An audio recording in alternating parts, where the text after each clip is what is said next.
आप सभी का education Sam by Vishu YouTube channel पे दोस्तों भाइयों बहनों, जैसा कि आप सभी जानते हैं कि हम लोग आज से 10 या 12 दिन पहले से हम लोग 21 डेज का सीरीज जो स्टार्ट किए थे उसमें प्रोज के हम पूरे ऑब्जेक्टिव को डाल चुके हैं। तो जो लोग ऑब्जेक्टिव नहीं देखे कृपया उनसे अनुरोध है कि ऑब्जेक्टिव का जो सीरीज है उससे जाकर ध्यान से देख लें और वो आपके लिए बहुत इंपॉर्टेंट है। और आज से हम प्रोज के सब्जेक्टिव को देखने वाले हैं। फिर इन दोनों सीरीज़ को ख़त्म होने के बाद हम पोइट्री में एंट्री मारेंगे और उसके ऑब्जेक्टिव सब्जेक्टिव दोनों साथ में देखेंगे। चलिए तो बिना देरी के आज का चैप्टर शुरू करते हैं। तो आज का जो चैप्टर है ये है इंडियन सिविलाइजेशन एंड कल्चर, जिसके बारे में आप पहले से बहुत ज़्यादा वाकिफ़ हैं। इंडियन सिविलाइजेशन एंड कल्चर दोस्तों तो आपको पता होना चाहिए यह एक ऐसे है जो महात्मा गांधी के द्वारा लिखा गया है।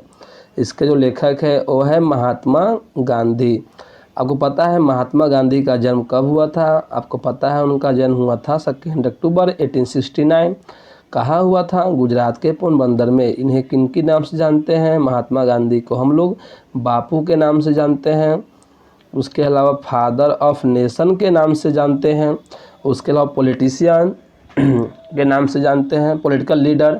But he was a political leader but more he was a spiritual leader than a politician. इस बात को याद रखिएगा। तो आज का पहला क्वेश्चन है हाउ इज इंडियन, बहुत बार पूछा गया, VBI है, लिख लीजिए, एग्जाम में आने का गारंटी है। How is Indian civilization culture different from European civilization? Indian civilization culture जो है यूरोपियन सिविलाइजेशन अलग कैसे है? तो पहले मैं हिंदी में समझाऊंगा। वो पता है भारतीय सभ्यता, अगर लिखिएगा भारतीय सभ्यता यूरोपीय सभ्यता से इस प्रकार भी नहीं, क्योंकि भारतीय सभ्यता जो है वो नैतिकता की पूजा करती है या धार्मिक चीज़ों की पूजा करती है, बल्कि यूरोपियन सभ्यता जो है ओनली वर्शिप मटेरियलिज्म। चलिए आंसर पढ़ते हैं। The tendency of Indian civilization is to elevate moral being.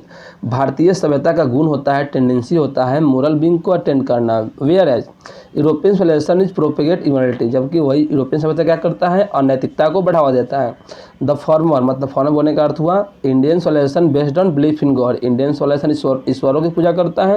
Where the latter is godless, बल्कि यूरोपियन सिविलाइजेशन ईश्वर की पूजा नहीं करता था। हम कह सकते हैं कि इंडियन सिविलाइजेशन जो है यूरोपियन सिविलाइजेशन से डिफरेंट है, because the tendency of Indian civilization is to elevate morality and Indian civilization worship God, but European civilization tendency is to elevate immorality and that worships only materialism and that do not worship gods. ठीक है, तो 1 का answer clear होगा, आपको समझ में आ गया होगा। अगला क्वेश्चन है why does Gandhi ji say that mind is a restless bird, what makes mind restless? Gandhi ji क्यों कहते थे दिमाग एक उड़ती हुई चिड़िया है? दिमाग को उड़ती हुई चिड़िया क्या बनाती है? Gandhi ji say that mind is a restless bird because the more it gets the more it wants and still remains unsatisfied. Gandhi ji ऐसा इसलिए कहते थे क्योंकि वो जानते थे कि हम जितना अधिक पाते हैं उससे अधिक चाहते हैं। इसका हिंदी हुआ और यह कभी संतुष्ट नहीं होता है, इसलिए गांधी दिमाग को उड़ती हुई चिड़िया कहते थे। Our passion make our mind restless. Mind यह होगा, माउंड नहीं होगा, माइंड होगा। हम आवर पैशन मतलब हमारी जो तौर तरीका है, हमारे जो चाहते हैं वही माइंड को रेस्टलेस बनाता है। इसका एक और तरीका लिख सकते हैं our indefinite multiplicity of human wants make the mind restless. अगला क्वेश्चन है how did our ancestors view large cities? हमारे पूर्वजों के अनुसार बड़े शहरों को वह कैसे देखते थे? Why were they satisfied with small village, वे छोटे शहरों से क्यों संतुष्ट थे? आपको पता है हमारे पूर्वज जो थे बड़े शहरों को इसलिए पसंद नहीं करते थे कि बड़े शहरों में भीड़ भड़का होती थी, डकैती होती थी, चोरी होती थी, इत्यादि गलत कामें होती थी। परंतु शहरों की तुलना गाँव में ये सभी कामें नहीं होती थी, क्योंकि गाँव में स्वच्छ वातावरण के साथ साथ शांति का माहौल बना रहता है। तो यही क्वेश्चन पूछा गया है क्यों। तो इस हमने हिंदी में बोला, इसको इंग्लिश में लिखना है। Our ancestors view large cities we a trap and useless burden. हमारे पूर्वजों के अनुसार ऐसा देखा गया जो बड़े शहर है वो जाल की फंदा की तरह है और बोझ है। Where many vices are flourishing and the poor would be robbed by the rich, जहाँ पे बहुत सारे भीड़ भड़का है। And the poor would be robbed by the rich, जहाँ पे गरीब लोगों के ऊपर अत्याचार किया जाता है। किसके द्वारा? धनी के द्वारा। ठीक है, इसलिए वो बोलते थे our ancestors view large cities were trap and useless burden where many vices are flourishing and the poor would be robbed by the rich. They were satisfied with a small village because they enjoyed true home rule depend in agriculture. और वे छोटे शहरों के बड़े शहरों के अपेक्षा छोटे गाँवों से इसलिए खुश थे क्योंकि वो गाँवों में अपना वास्तविक जीवन व्यतीत करते थे और एग्रीकल्चर पर डिपेंड रहते थे। तो यह क्वेश्चन भी आपको समझ में आ गया होगा। डी नंबर क्वेश्चन है, how did our ancestors enjoy, true हम लोग पूछा गया है VBI। हमारे पूर्वजों के अनुसार वे अपना जीवन कैसे यापन करते थे, घर गृहस्थी कैसे चलाते थे। तो our sisters enjoy true home rule because they lived independently. हमारे पूर्वज वास्तविक रूप से अपना जीवन व्यतीत इसलिए करते थे क्योंकि वे बिना किसी चीज़ पर निर्भर न रहकर ओनली वे एग्रीकल्चर ऑक्यूपेशन पर निर्भर रहते थे, which is free from the evil of the city, जो शहरों से क्या है, जो शहरों की बुराइयों से स्वतंत्र है।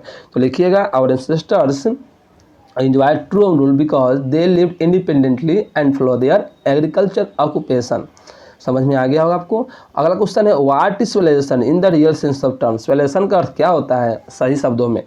सोल्यूशन उसे बोलते हैं जहाँ पे लोग के पास किसी काम को करने का दिशा हो, वहाँ के लोगों के पास किसी सभ्यता हो, वहाँ के लोग मोरालिटी अटेंड कर सके, वहाँ के लोग अपने से बड़ों की इज्जत कर सके, उसे हम सभ्य या सिविलाइजेशन बोलेंगे। तो civilisation in the real sense of term consist not the multiplication, इसमें ज़्यादा कुछ नहीं होता है, बट इन द डेलिबरेट जो सूझबूझ and voluntary restriction of one.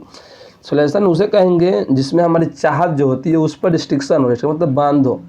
This alone encourages and promotes contentment, real happiness and capacity for service. You can say that solution in the real sense of term is contentment, real happiness and capacity for service. Solution का सही शब्दों में अर्थ होता है कि यदि वहाँ का व्यक्ति खुश है, यदि वहाँ का व्यक्ति civilized है, if they obey elders then that can be said that is solution। चलिए क्वेश्चन अगला है, why is still Indian solution culture life. क्या कारण है कि भारतीय सभ्यता अभी भी जीवित है। तो Indian solution culture still alive because Hindus में developed not only with material but spiritual life. कह रहा है भारतीय सभ्यता अगर जीवित है, संस्कृति जीवित है, तो इसमें सबसे बड़ा योगदान हिंदू का है, क्योंकि हिंदू ने सिर्फ अपनी पदार्थों को ही नहीं बढ़ाया बल्कि अपनी धार्मिक पंक्तियों को ही बढ़ाने का प्रयास किया है। Our solution depend upon self denial not upon self knowledge. हमारा सोल्यूशन है, सभ्यता है, हमारे आत्मविश्वास पर निर्भर करता है, न कि हमारे आत्मसम्मान पर। तो भारतीय सभ्यता और कल्चर जीवित इसलिए है क्या कि आगे हिंदू जो है पदार्थों के साथ साथ अपने धार्मिक चीज़ों को ही बढ़ाने का प्रयत्न किए हैं। अगला क्वेश्चन है, जी नंबर है, what according to the author is modern solution. Author के अनुसार मॉडर्न सोल्यूशन का अर्थ क्या होता है और what is the distinguish characteristic. दोनों क्वेश्चन एक ही है, दोनों का अर्थ भी एक ही है, दोनों क्वेश्चन भी एक ही है, दोनों का आंसर भी एक ही होगा। अथर के अनुसार मॉडर्न सोल्यूशन क्या है या अथर के अनुसार मॉडर्न सोल्यूशन का क्या गुण है।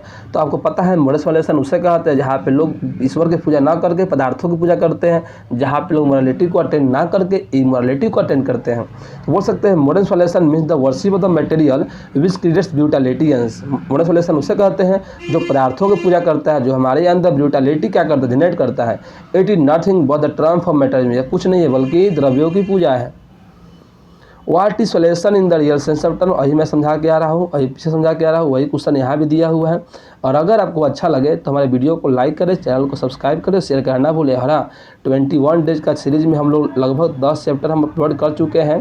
प्रोज का ऑब्जेक्टिव प्लीज़ जाके आप उसको देख लें, हमारे प्लेलिस्ट बना हुआ है, प्लेलिस्ट में आप जाएंगे तो प्लेलिस्ट में लिखा होगा क्लास 12 ऑब्जेक्टिव, क्लास 12 ऑब्जेक्टिव या ऑब्जेक्टिव जलवा सीरीज उसमें लगा हुआ है। अगर आप उसको देख ले तो यकीन मानिए आप ऑब्जेक्टिव 20+ करेंगे सिर्फ प्रोज से।